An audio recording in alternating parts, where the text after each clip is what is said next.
Talagsaon ang talento ning usa ka batan-on nga mahilig mag-makeup transformation. Si Warren Ayunan lumad nga tagalungsod sa Minglanilla na ila gumikan sa iyang mga post sa social media.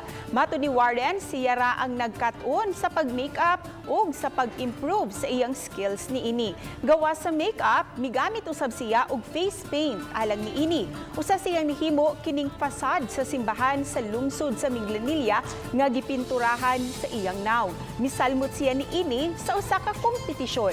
Samtang alang sa iyang interview sa programang GMA Regional TV Live, nagbuhat usab si Warren sa logo sa morning program nga iyang gipakita kung giunsa niya paghimo.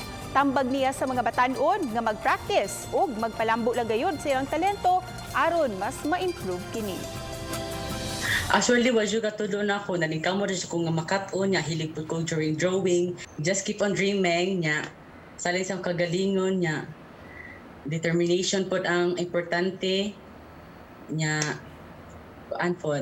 Patience niya, hard work.